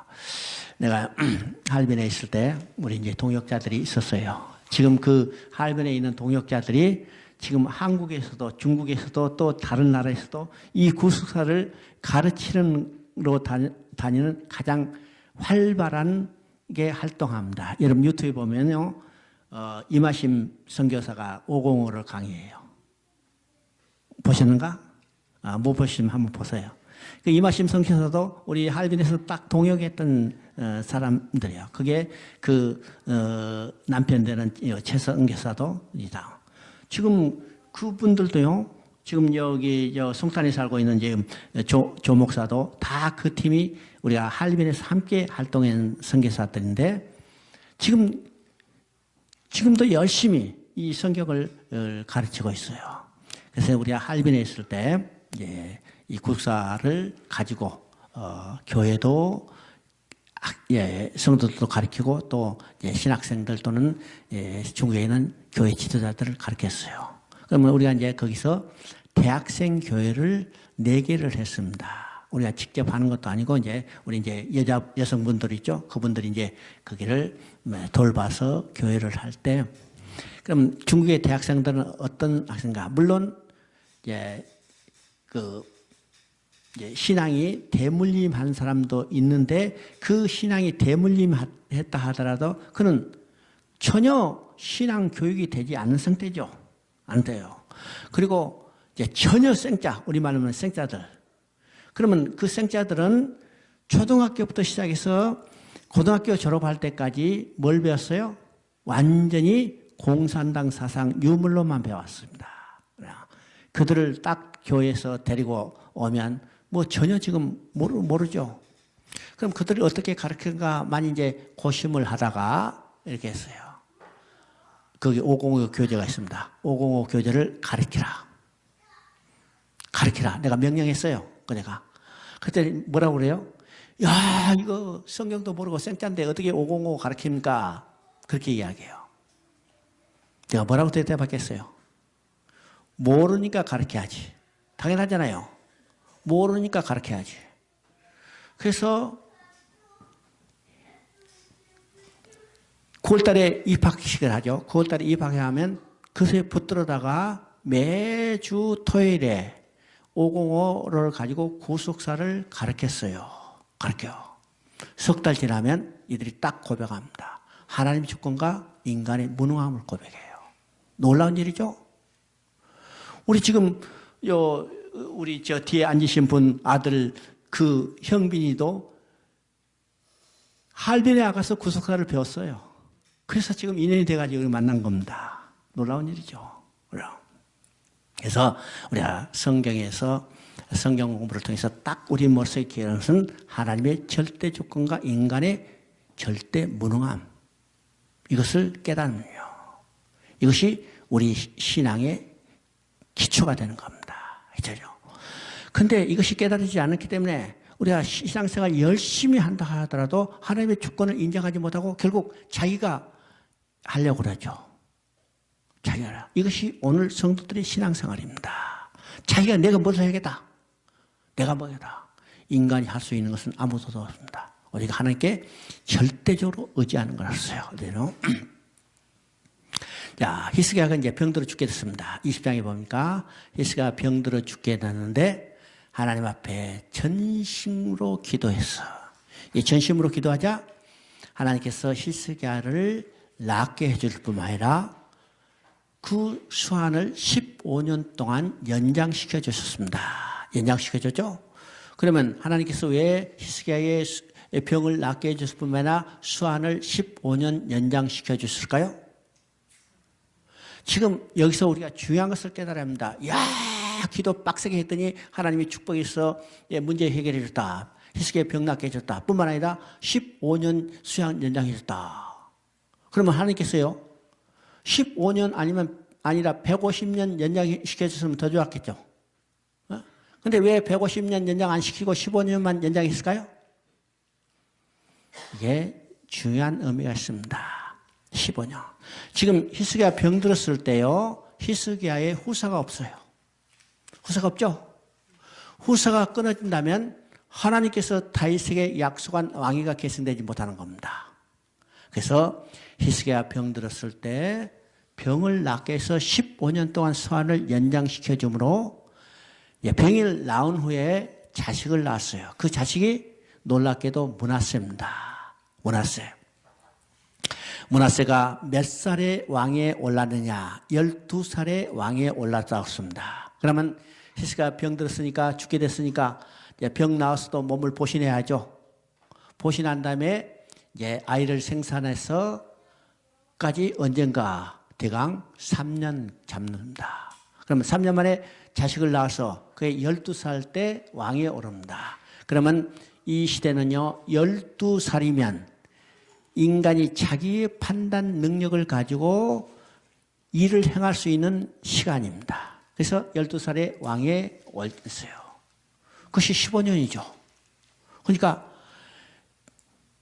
히스기야 병들어 죽을 때 후사가 없는 것을 후사를 있게 해서 왕위를 계승할 수 있도록 하나님은 그 기간을 허락하신 겁니다. 허락하죠. 또 두 번째는 히스기야가 지금 병들었을 때는 종교개혁을 일으키고 왕성하게 활동한 시대입니다. 그죠? 우리 아까 본지 산당을 헐어버리고 노뱀을 다 해파시켜버리고 정말 과감한 종교개혁을 일으키는데 히스기야가 병들어 죽어버려. 그러면 히스기야가 일으킨 종교개혁이 중단되어 버리는 거죠. 중단되어 버립니다. 그래서 하나님은 히스기야에게 15년의 수한을 연장시키고 종교개혁을 성공할 수 있는 시간을 주는 겁니다. 종교개혁을 이렇게 한다는 것은 단시간 내에 이루어지는 게 아니죠. 정치적인 쿠데타는 하룻밤 사이 그냥 엎어버릴 수 있어요. 총칼 들고 나오면 하룻밤에 엎어버릴 수 있지만은 종교개혁을 일으킨 것은 하룻밤 사이 이루어지지 않아요. 오랜 시간을 가지고 하나하나 고쳐 나가야 합니다. 그래서 이 히스기야가 일으킨 종교개혁이 성공할 수 있도록 하나님은 15년 동안 히스기야의 수명을 연장시켜 준 겁니다. 그러니까 하나님은요, 정확한 계산과 목적을 가지고 일을 이루어 가신 분인 것을 우리가 알아야 합니다. 알죠? 하나님은요, 히스기야의 응답에 구하지 않은 것까지도 보장해 주신다. 병에서만 구해 주시다는 말이 아니라 아수르의 침략에도 구해 주시고 이제 이 나라를 안전하게 보호해줘. 이는 내가 나를 위하고 내 종 다윗을 위하서랍니다. 그러니까 히스기야 지금 산입을 물러가게 하고 히스기야의 병든 것을 고쳐주고 15년 수한을 연장시켜 주는 것은 누구를 위해서? 다윗에게 약속한 것을 지키기 위해서입니다. 그러니까 성경은 하나님이 약속을 주시고 약속을 지키시는 신실하신 하나님 것을 우리가 알아야 합니다. 그러면 우리가 믿는 하나님은 어떤 하나님일까? 우리가 믿는 하나님은 신실하신 하나님, 다른 말하면요, 약속하시고 약속하신 말을 반드시 지키시는 하나님이라는 사실입니다. 우리가 전능하신 하나님이라 하더라도 그 전능하신 하나님이 약속한 것을 지키지 않는다면 우리는 그 하나님을 믿을 수 없죠. 그런데 우리 하나님은 전능하실 뿐만 아니라 신실하신 하나님. 신실하신 하나님이라는 것은 약속하시고 약속한 것을 반드시 지키시는 하나님이라는 겁니다. 여러분, 디모데 후서를 보면 바울이 지금 순교를 목전에 두고 있어요. 그럼 바울이 순교를 목전에 두고 하나님을 누구라고 부르는가? 누구라고 부르는가요? 믿부신 주님이라고 부릅니다. 믿부신 주님이라는 것은 신실하신 주님이라는 거예요. 그러니까 바울이 죽기 전에 마지막으로 하나님에 대한 고백이 믿부신 하나님입니다. 이 말은 약속한 것을 반드시 지키시는 하나님. 약속한 것을 반드시 지키기 때문에 그는 기꺼이 순교할 수 있는 겁니다. 약속한 것을 반드시 지키지 않는 하나님이라면 우리가 기쁨으로 순교할 수 없죠. 그래서 바울이 순교 전에 주님을 믿부신 하나님이라고 고백하고 있는 겁니다. 왜요? 나는 주님을 부인할지라도 주님은 나를 절대로 부인하지 않는 하나님. 이것이 바울이 고백했던 마지막의 신앙 고백이에요. 우리가 믿는 하나님은 어떤 하나님이요? 신실하신 하나님. 그래서 히스기야도 이 다윗에게 약속하신 것을 지키시는 하나님을 믿는 겁니다. 그런데 히스기야도 결국은 어떻게 해요? 말년에 잘못된 길로 가는 것을 보게 되죠. 히스기야 병 났다는 소식을 들으니까 바벨론에서 사신을 보냈어요. 그죠? 사신을 보냈어. 대단한 일이잖아요. 사신을 보냈는데 그 사신 앞에 왕의 무기고와 보물 창고를 다 보였습니다. 왜죠? 그것은 최소한도 그것은 보여주지 말았어야 할 것을 보내줘 보는 겁니다. 왜죠? 그러자 하나님 뭐라고 말씀해요? 내가 곧 이 백성이 바벨론에 끌려갈 것이라고 말씀합니다. 그런데 이 말씀대로 유다는 멸망하고 바벨론 포로로 끌려가는 것을 보게 되죠. 그러니까 결국은 선한 왕이라도 그 말년이 잘못된 길로 가는 것을 보게 됩니다. 이것이 누구예요? 인간이요. 왜일까? 인간은 전적인 타락, 전적인 부패한 존재이기 때문입니다. 그죠? 그래서 인간 자력권의 불가능성을 보여주는 겁니다. 누구도 하나님 앞에 스스로 나갈 수 없어요. 누구도 하나님 앞에 스스로 나갈 수 없기 때문에 그를 누가 돌아오게 해요? 하나님이 내가 돌아오게 하리라. 하나님 돌아오게 합니다. 그래서 성경은 하나님께서 하나님을 떠난 인간을 스스로 돌아오게 하시는데 누구를 통해서 돌아오게 하시는가? 바로 예수 그리스도를 통해서 돌아오게 하시는 일입니다. 이것을 여러 가지 사건을 통해서 기록해서 오늘 우리에게 보여주는 책이죠. 그러니까 성경에 나는 모든 사건은 어디에 집중이 되어 있어요? 하나님께서 하나님을 떠난 인간을 예수 그리스도를 통해서 돌아오게 하는 하나님의 일을 여러 가지 사건을 통해서 기록해서 우리에게 보여주고 있다는 사실입니다. 그러면 성경에 나오는 여러 가지 사건은 그 초점이 어디에 있는가를 분명히 봐야죠. 하나님을 떠난 인간을 돌아오게 하시는 하나님의 일이라는 사실을 우리가 볼 수 있어야 합니다. 그래요? 그 다음에 이제 21장을 봅니다. 21장은 이제 그 유명한 므낫세 이야기입니다. 므낫세 이야기. 바로 이제 21장 1절부터 9절까지는 유다의 13대 왕이었던 우리가 일종의 선한 왕으로 말하는 히스기야가 죽고 그 아들인 므낫세가 14대 왕에 등극하게 됩니다. 그러면 유다 왕중 중에서 아달랴라는 여왕을 빼고 나머지 이제 19명의 왕이 있는데 그 왕 중에 가장 악한 왕이라고 평가받는 사람이 곧 므낫세입니다. 므낫세죠? 근데 이 악한 왕들은 또 오래 통치해요. 그죠? 오래 통치. 므낫세는 유다 왕 가운데 가장 긴 세월 동안 55년 동안 통치했어요. 뭐죠?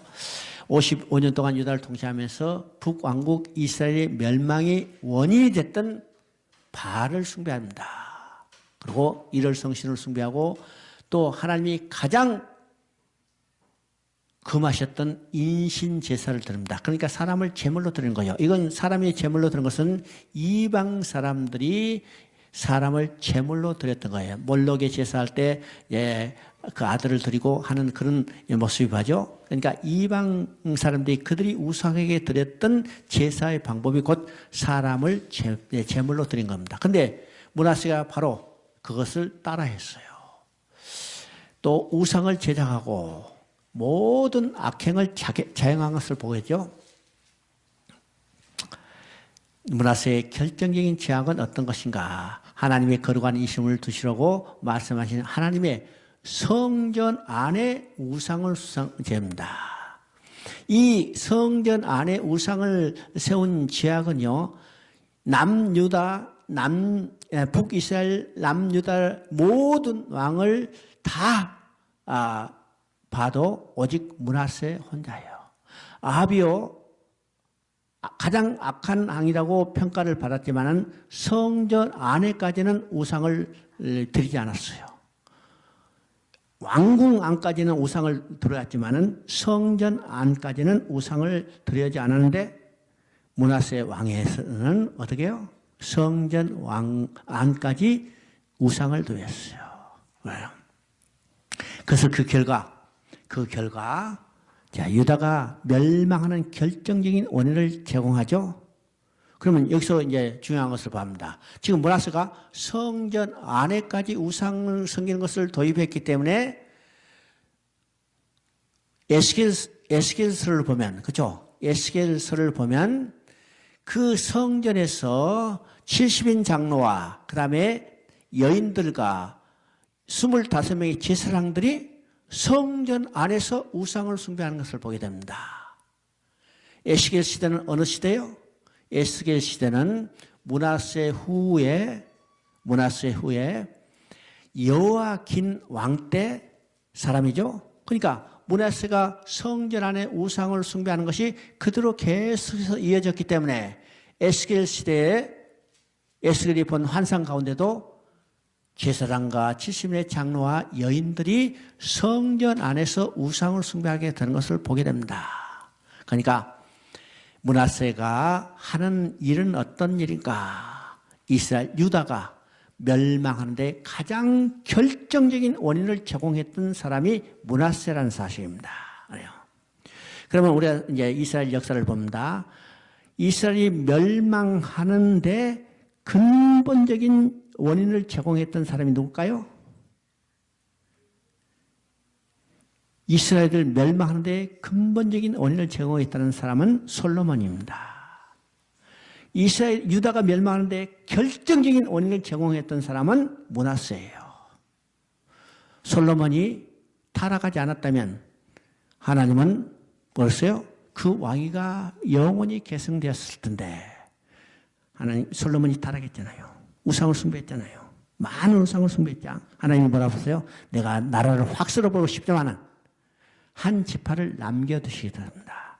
그래서 남유다와 북이스라엘로 솔로몬 아들 때 분열됐죠. 분열되고 이미 분열된 순간에 북이스라엘이던 여로보암은 우상을 숭배하는 나라로 변질돼서 먼저 멸망했죠. 그리고 남유다도 아합의 길을 여로보암의 길을 따라서 우상을 숭배하고 그 결정적으로 유다가 멸망하는 원인을 제공했던 것이 바로 므낫세예요. 성전 안에까지 우상을 숭배하는 가장 악한 일을 저지른 거 봅니다. 자, 그래서 우리가 10절부터 18절에 보면요. 결국 므낫세는 마침내 자신의 가정한 일과 악행 때문에 유다가 멸망할 것이란 무슨 재앙의 심판을 겪어봐그죠. 그래서 12절부터 13절은 그의 젠줄, 그 다음에 다림 보던 추라고 했습니다. 그러면 이 젠줄과 다림 보던 추는 어떤 것이요? 하나님의 공의를 상징하는 겁니다. 공의를 상징하죠. 예, 다림 보던 추는요, 기둥이 넘어졌거나 또는 이 벽이 무너졌을 때 바로 세워지는가를 이게 보는 겁니다. 여기서 이 다림 보는 추와 일직선이 되지 않으면, 평행되지 않으면 그건 기울어진 거죠. 기울어진 거예요. 바로 사마리아를 무너뜨렸던 바로 이 공의의 다림줄과 추가 결국은 예루살렘에 베풀겠다는 것은 예루살렘의 심판을 의미합니다. 결과적으로 마지막 시드기야 왕 때 유다도 멸망받고 바벨론 포로로 끌려가는 것을 우리가 볼 수가 있습니다. 므낫세는요, 하나님과의 관계에서 죄뿐만 아니라 사람과의 관계, 불의의 죄도 저지른 겁니다. 그래서 많은 므낫세의 정책에 반대했던 수많은 사람들도 처형해 버렸어요. 이건 불의의 죄를 벌망한 겁니다. 하나님과 관계가 잘못되면 반드시 그에 따른 불의의 죄가 나타난다는 사실을 우리가 보게 되는 겁니다. 보게 되죠? 그래서 우리가 이제 성경에도 바로 창세기 때 나타나죠? 아담이 범죄함으로 하나님과 관계가 잘못됐어요. 이게 불경건의 죄입니다. 그런데 그 다음에 나타나는 죄가 뭐예요? 인간 관계가 파괴되는 죄입니다. 인간관계요. 하나님이 아담에게 물어봤어요. 너 왜 따먹었냐 했더니 아담이 뭐라고 그래요? 내가 잘못했습니다. 용서해 주세요. 이렇게 하지 않고 하나님께서 만드는 저 여자 때문에요. 그러면 궁극적으로 누구에게 죄를 전가해요? 여자 때문에. 아니, 여자를 만들어주신 하나님 때문에 하는 겁니다. 그래서 하나님이 하악한테 물어봐요. 야, 너 왜 따먹고 네 남편까지 죄짓게 했느냐 했더니 하나님이 만들어주신 뱀 때문에 했다는 거예요. 이것이 하나님과 관계가 잘못된 인간관계에서 나타난 죄죠. 이것을 우리가 불의라고 합니다. 우리가 죄하면 일반적으로 하나님과 관계에 나타나는 이 불경건의 죄가 아니라 불의의 죄만을 이야기해요. 그런데 우리는 근본적으로 생각합니다. 불의의 죄가 나타나게 된 것은 하나님과 관계가 잘못됐기 때문입니다. 잘못돼요. 우리 불의의 죄가 일반적으로 거짓말하고 도둑질하고 사기치고 이러죠. 왜 사기쳐요? 왜 거짓말해요? 왜 도둑질해요? 하나님이 없다는 생각 때문이요. 하나님이 보고 계시지 않은 생각 때문에 거짓말하고 도둑질하고 나쁜 짓을 하죠. 우리가 그 순간에도 하나님이 듣고 계시고 하나님이 보고 계신다는 이 생각만 있다면 거짓말 하나도 입 꼭 다듬죠. 도둑질 하나도 손 닿죠. 그러니까 우리가 먼저 죄는 불경건의 죄입니다. 그래서 로마서 1장 18절에도 하나님의 진리가 불의로 진리를 막는 모든 불경건과 불의에 대해서 쫓아나는 것입니다. 그죠? 그래서 므낫세 죄도 먼저 하나님과 관계가 잘못됐기 때문에 그것으로 파생돼서 불의의 죄, 많은 신실한 사람들을 죽이는 죄를 범하게 되는 거죠. 그 다음에 이제 므낫세가 죽자 그 아들 아몬이 15대 왕에 오릅니다.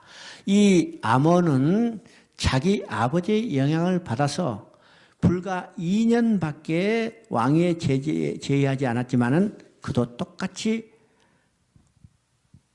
죄악을 범하는 거예요. 우상을 숭배하고 아버지가 했던 그 형식을 그대로 행합니다. 그죠?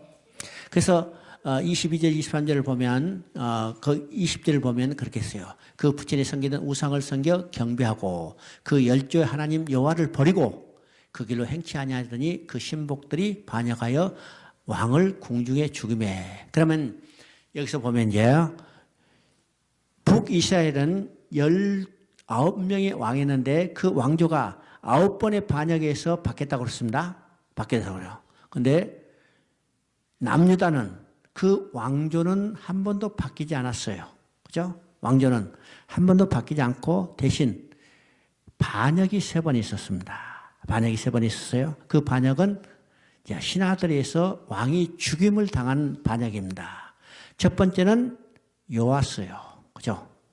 아달랴 뒤를 이어 왕이 된 아하스가 전쟁에 나갔다가 신복들에서 죽임을 당한 거예요. 그 다음에 그 요아스의 아들 아하스가 또 악행을 저지르다가 어떻게 해요? 신복들에서 죽임을 당했어요. 그리고 지금 여기에 아몬이 신복들에서 신하들에서 죽임을 당하죠. 자, 신복들의 반역에서 죽임을 당했지만은 다윗의 왕위는 끊어지지 않고 계속되는 것을 보게 되죠. 왜일까요? 유다 왕국은 하나님이 다윗에게 언약한 이 언약을 계승한 왕이기 때문에, 왕조이기 때문입니다. 왕조죠.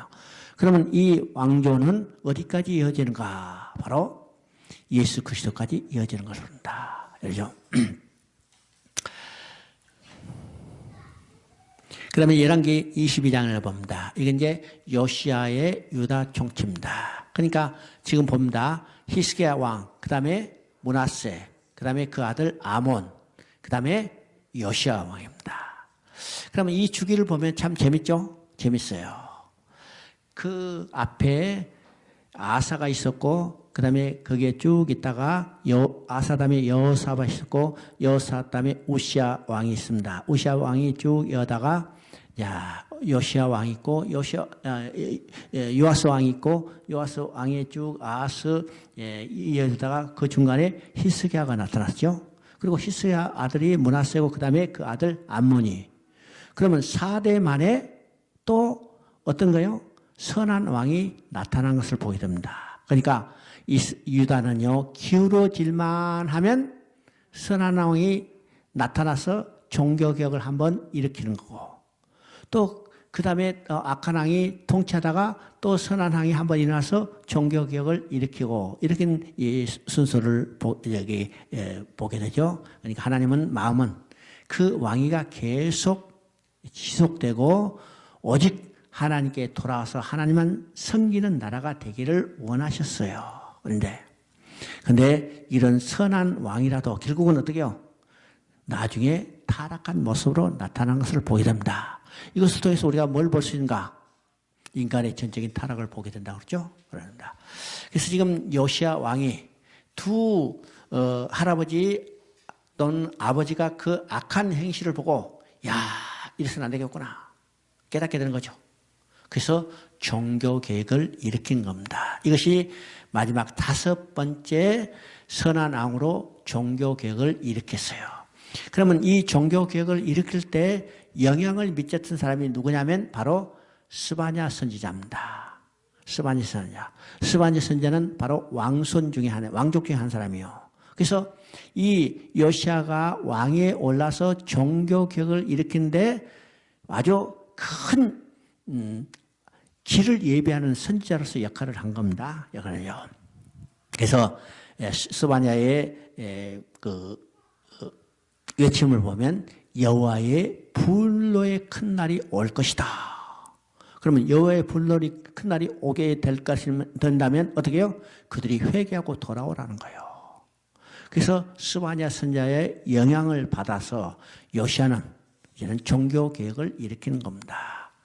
그래서 이제 이 종교 개혁을 일으켰어요. 요시야는 이제 8살에 왕에 올라서 31년 동안 유다를 통치하는데 그 기간 동안에 성전을 수리하고 또 성전 수리 과정에서 율법책을 발견했습니다. 그러면 우리가 생각해 봅니다. 율법책을 발견했다는 것이 소망인가 아니면 절망인가? 율법책을 발견했다는 것이 소망인가 절망일까요? 자, 이거 봅니다. 지금 율법책은 어떻게 사용하라고 했을까요? 하나님께서 율법책은 어떻게 사용하라고 했을까요? 왕이 해야 할 일이 있었어요. 신명기 17장에 나오죠? 왕이 해야 할 일은 하지 말아야 할 일이 있고 할 일이 있었는데 하지 말아야 할 일은 말을 많이 두지 말았어요. 여자를 많이 두지 말았어요. 많은 재물을 갖지 말았어요. 갖지 말았죠? 이것이 솔로몬이 바로 말을 많이 가지고 여자를 많이 가지고 재물을 많이 가졌다가 하나님의 징계를 받은 겁니다. 스스로 타락해서 하나님 징계를 받은 거죠. 그러면 왕이 해야 할 일이 어떤 일일까? 율법책을 등사해서 평생 옆에 두고 그것을 읽으라고 그랬습니다. 근데 지금 율법책이 어디가 있어요? 율법책이 어디가 있는지도 몰라버렸어요. 그래서 성전을 수리하다가 그게 처박혀 있는 것을 발견하고 찾은 겁니다. 그러니까 하나님의 율법책은 하나님이 보여준 한 기준입니다. 기준이죠.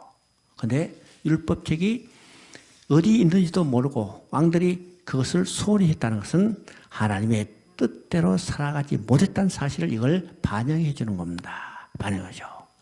그러면 오늘 우리에게 주신 율법책은 어떤 것인가? 바로 성경이라는 사실입니다. 성경이라는 사실. 그래서 우리는 성경을 가까이 두고 항상 주야로 묵상해야 합니다. 그러면 여기서 주야로 묵상한다는 건 어떤 의미일까요? 성경을 배우고, 그죠? 성경을 알고, 그것을 훈련하고 그대로 행하며 사는 것이 묵상입니다. 묵상이죠? 근데 지금 율법책이 성전을 수리하다가 발견했어요. 그러면 성전을 수리하다가 율법책을 발견했다면 이게 절망일까요? 소망일까요? 절망일까? 소망일까? 절망도 되고 소망도 되는 겁니다. 왜일까요? 지금 율법책을 발견하자 지금 어떻게 해서 옷을 찢고 통곡했다 했습니다. 옷을 찢고 통곡했다. 왜 옷을 찢고 통곡했을까요? 왜 옷을 찢고 통곡했나? 우리가 하나님의 말씀을 잊어버렸다는 거예요. 잃어버렸다는 거예요. 그래서 옷을 찢고 통곡했어요. 그러면 이제 율법적으로 발견했으니까 하나님의 기준을 발견했죠. 하나님의 기준을 찾게 됐기 때문에 이 백성은 이제 소망이 되는 겁니다. 소망이 되는 거죠. 또 여기서 이제 중요한 것이 있습니다. 그래서 율법책을 그들이 이제 읽어줬을 때 그들이 통곡했습니까? 통곡했다어요. 우리 16절을 보면요, 훌다가 여호와의 말씀이 내가 이곳에 이 검인과 재앙을 내리되 곧 유다 왕의 읽은 책의 모든 말대로 하리라. 그죠?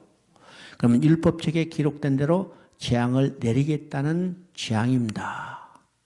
그러면 율법책을 발견했다는 것은 그들에게 절망이죠. 왜요?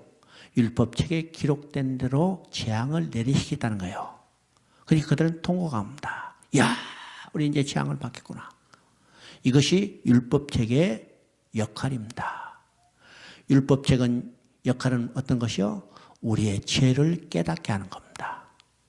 우리의 죄를 깨달으면 우리는 죽을 수밖에 없는 거죠. 죽을 수밖에 없는 거예요. 왜요? 율법을 우리를 죄를 깨닫게 함이라. 왜요? 율법은 우리는 다 지킬 수 없다는 사실을 알면, 율법을 다 지키지 못하면 죄인이고 죄의 삭은 사망이기 때문에 율법책에 기록된 대로 재앙을 내리리라. 내리죠. 율법으로는 인간의 문제를 해결할 수 없어요. 율법이 하는 일은 어떻게 해요? 우리를 죄를 깨닫게 해주고, 이 율법책의 역할은 우리를 구원받을 수 있는 그리스도 앞으로 인도하는 초동교사라는 겁니다. 저는 그래서 율법책이 그대로 끝나는 게 아니라 우리가 그 다음 23장에서는 뭐라고 그럴까요? 율법책은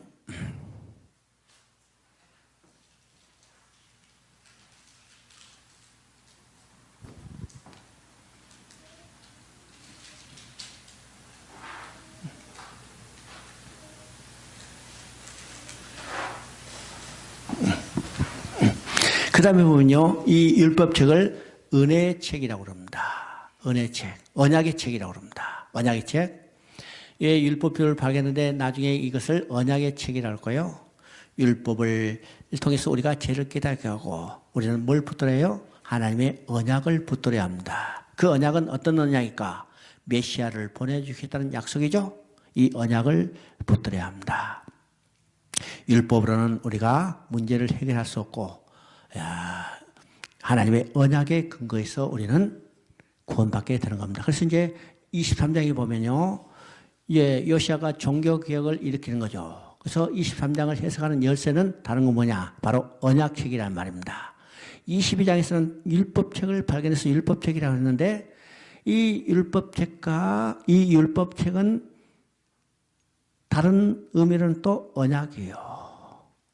이제 언약이라고 한 것은 의미가 다르죠. 이제는 우리가 율법을 통해서 우리 죄를 깨닫고, 우리는 죄를 깨닫기 때문에 우리는 그리스도 앞으로 인도하는 초등교사이기 때문에 이것을 언약책이라고 이야기합니다.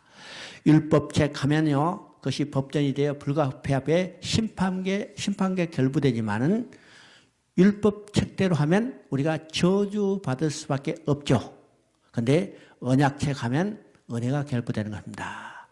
하나님께서는 범죄한 인간, 즉 죄인을 천지 대주제신 하나님께서 벌레인 사람, 구더기 같은 인생들에게 언약을 해주시고, 그 언약을 이루시기 위해서 은혜를 베푸셔서 우리를 구원하시는 거죠.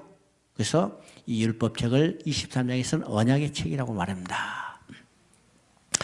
율법을 통해서는 우리의 죄를 발견하고 깨닫게 되고, 언약을 통해서는 그리스도를 만나고 우리가 하나님 앞으로 나아가는 길을 찾게 되고 나가게 되는 겁니다. 그렇죠? 구원을 얻게 되는 것은요, 이 율법책이 아니라 바로 우리에게 주신 언약책이라는 겁니다. 언약책이요.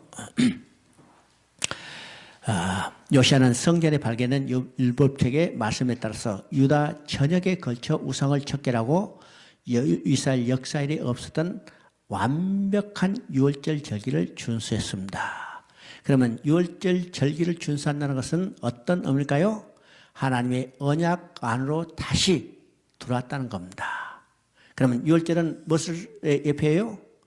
유월절은 예수 그리스도의 십자가에 피 흘려 죽으신 것을 예표합니다. 유월절이죠. 이스라엘 백성이 애굽에서 제일 먼저 출애굽하는 것은 바로 그 근거가 유월절입니다. 유월절. 그리고 우리가 사단의 노예부터 해방되는 근원도 유월절입니다. 그 유월절은 구약에서 그림자로 보여졌던 짐승의 제사로 드렸던 이 유월절을 예수님께서 십자가에서 자기 자신을 제물로 드림으로 유월절을 완성했어요. 완성했죠? 그래서 우리가 하나님 앞에 나아가는 근원이 바로 유월절이라는 사실입니다. 유월절이요. 그래서 지금 요시아가 완벽한 유월절을 지켰다는 것은 메시아 언약 안으로 돌아왔다는 것을 의미하죠. 물론 이때는요, 그림자로 보여진 유월절이었지만은 이 유월절을 통해서 먼 훗날 오셔서 이루실 메시아를 바라보한 거예요. 이게 구약시대는 오실 메시아를 바라보는 거죠. 신약의 우리들은 오신 메시아를 바라보는 겁니다. 그러니까 우리의 믿음의 근거는 오직 하나, 유월절입니다. 구약시대는 그림자로 보여준 유월절이고 우리는 성취된 유월절을 바라보고 믿음으로 구원받는 겁니다. 그렇죠? 그래서 요시아가 우상을 다 제거했어요. 우리 속에도 우리 안에 있는 우상을 철저히 제거해야 합니다. 우상을 왜 제거할까? 우상은 유일하신 하나님께서 가장 싫어하시는 죄악이기 때문에 우상 숭배는 바로 하나님께 대한 반역이라고 했습니다. 또 우상은 고귀한 인간성을 훼손시키는 가장 비열한 죄악이기 때문입니다. 우상은요, 인간으로 하여금 그 인간성을 피폐하게 만드는 겁니다. 그죠? 여러분 보세요. 이 세상에 여러 가지 종교가 있는데 기독교를 제외한 다른 모든 종교는 우상을 섬기는 종교예요. 우상을 섬기는 종교죠. 그 종교의 뒤끝은 다 비참하게 끝나는 겁니다. 비참하게 끝나죠. 자, 우상 숭배가 얼마나 인간으로 하여금 두려움과 공포 속에 살도록 하는가를 생각해 봐야죠.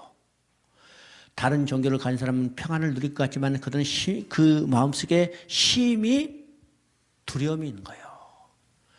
실제로 기쁨이 없는 거예요.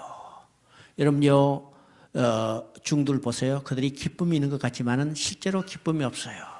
그래서 그들은 점점 더 우상에게 의지하게 되죠. 그래서 그들이 우상에 점점 더 깊이 우상에 의지할수록 우상의 형태는 더욱더 커지는 겁니다. 왜요? 작은 우상으로는 그들의 문제를 해결할 수 없기 때문에 그들이 마음이 두렵기 때문에 더 큰 우상을 만들게 돼요. 그래서 요새 기독교 불상들 보세요. 옛날에는 요만한 걸 했다면 지금은 점점 커가지고 이야, 중국에 가니까 100m가 넘는 불상이 있어요. 100m. 대단하죠? 100m면 33층 높이의 빌딩이에요. 대단하죠? 그들이 우상이 형태가 커야 그들의 문제를 해결할 수 있을 것으로 생각하기 때문입니다. 그래서 아까도 얘기했지만 그리스나 로마의 신전은 어마어마하게 크죠. 그러나 우리가 의지하고 믿는 신은 형태가 없어요. 형태가 없어. 그러나 우리가 믿는 신은 우주 만물을 창조하시고 우주의 모든 것을 주관하시고 우리의 인생의 모든 문제로 해결하실 수 있는 분이라는 거예요. 그렇기 때문에 우리는 하나님을 믿고 예수를 믿음으로 우리 모든 문제를 해결할 수 있고 궁극적으로 우리를 영광의 자리에 인도하실 그 하나님 때문에 우리는 기쁨이 있는 겁니다. 기쁨이죠? 26절에서 30절에는 불행하게도 요시아는요, 전쟁에 나가죠. 전쟁에 나갔다, 이제 소위 말해서 무기또에서 전사하고 맙니다. 맞아요? 그러면 왜 요시아가 지금 종교교육을 일으켰으니까 그 종교육이 성공하도록 오래오래 살도록 하지 아니하시고 전쟁에 나갔다가 그냥 전사하도록 하셨을까? 아실까요? 이거는 여러 학자들이 이야기할 때 이렇게 이야기합니다. 요시아가 아무리 종교개혁을 일으켜도 그때 백성들과 제사장들, 사회 지도층은 꼼짝도 안 했어요.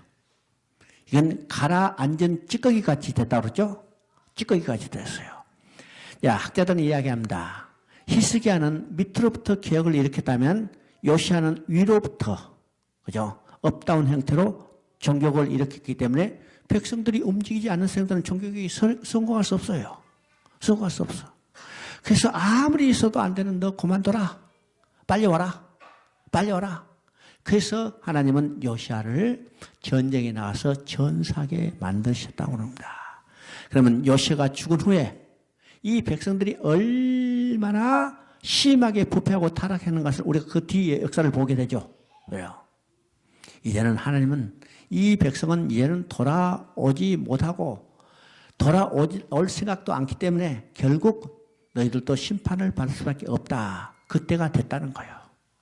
그래서 하나님은 종교개혁을 일으켰던 이 요시아도 전쟁에 나서 전사하도록 하셨다고 이야기를 합니다. 그럼요, 인간 누구도 회복할 수 없다는 겁니다. 그래요? 31절부터 30절까지는요, 요시아가 죽고 난 후에 이제는 요동치는 겁니다. 요시아의 아들이었던 여호아스가 왕에 올랐는데, 왕이었죠? 이건 석 달 왕에 통치하지도 못하고 지금 애굽에 끌려가 버렸어요. 그 다음에 누가 있냐면 아들 여호야김이 왕에 오릅니다. 그리고 이제 여호야김이 왕에 올랐다가 그 아들 여호야킨, 그러니까 여호야김은 여호아스의 형제예요. 형제. 그러니까 요아스 왕이 4명이 있었는데 그 중에 여호아스, 여호야김, 그 다음에 시드기야가 요시야 왕의 아들입니다. 그러니까 왕통은 어떻게 연결되냐면 여호아스, 요시야, 그 다음에 여호아스, 여호야김, 여호야긴으로 연결돼요. 그리고 시드기야는 다윗의 정통인 후손으로 연결되지 않습니다. 왜일까? 뒤에 보면요, 25장에 보면 시드기야가 포로로 끌려간 후에 바벨론에서 2차로 포로로 끌려갔던 여호야긴을 유다 왕이라고 2번 호칭한 것을 보게 됩니다.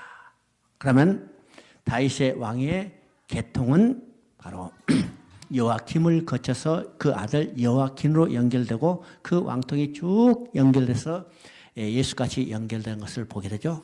그래서 이제 바로 요시야 왕 후에 여호아스, 여호야김, 여호야긴, 시드기야, 그러니까 요시야까지 5사람이 왕위가 30년 동안에 변화되는 겁니다.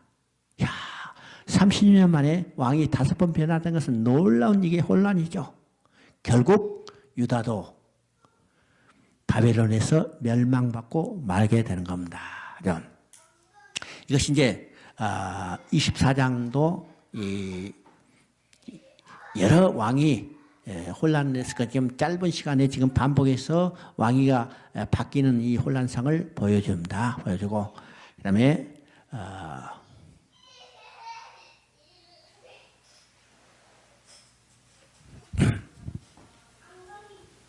25장을 한번 봅니다. 25장은 드디어 시드기야 왕 때 유다가 바벨론에서 멸망받는 것을 기록하고 있습니다. 그러니까 25장 우리가 7절을 한번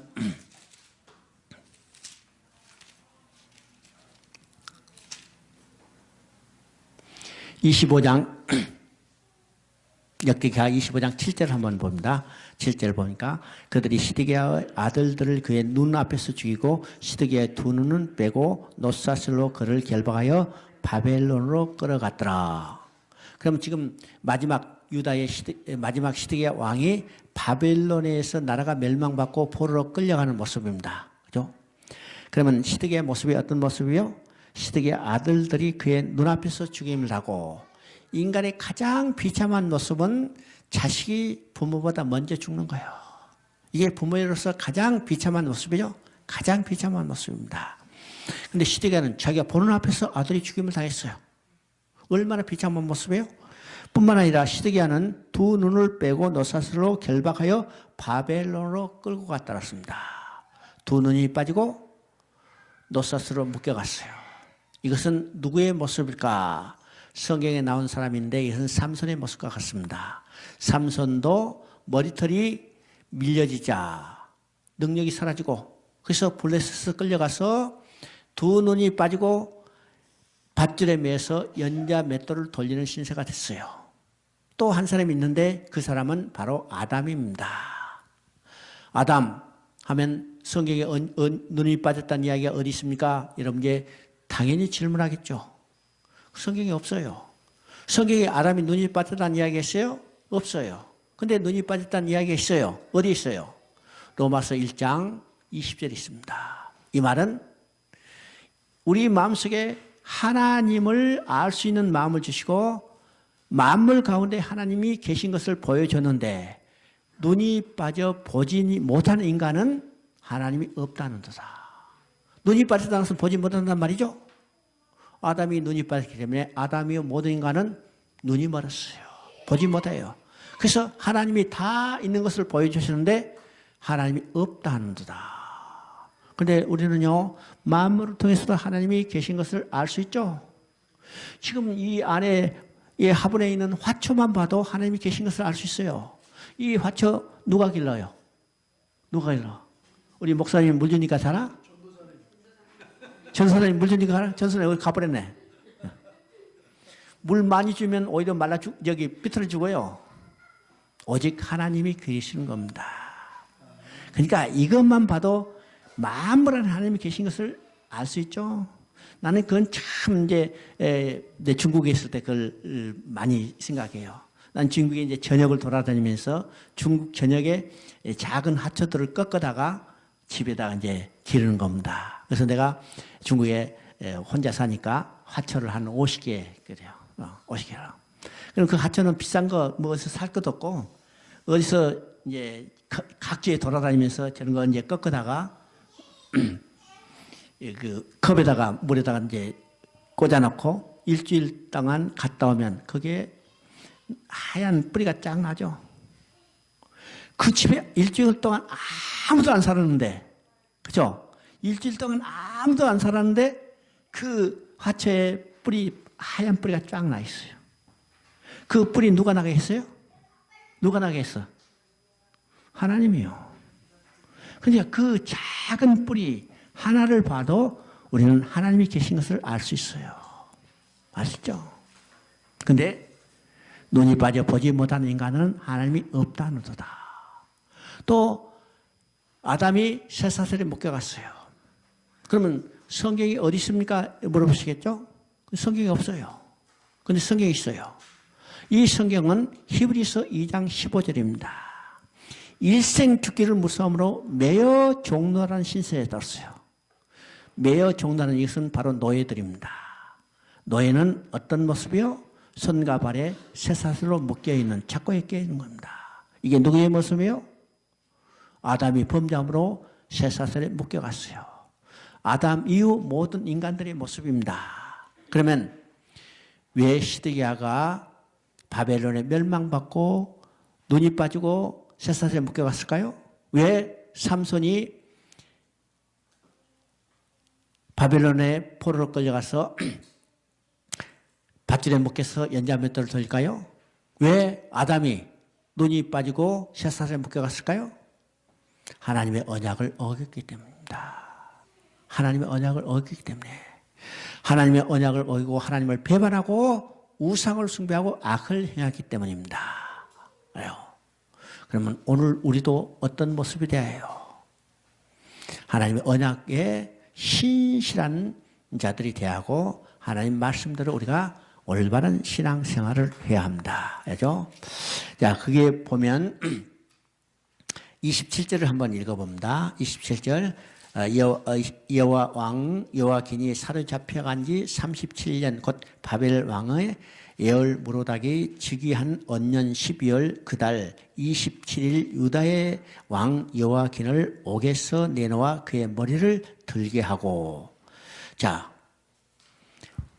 28절에 보니까 그에게 좋게 말하고 그의 지위를 바벨론에 그와 함께 있는 모든 왕의 지위보다 높이고 그렇습니다.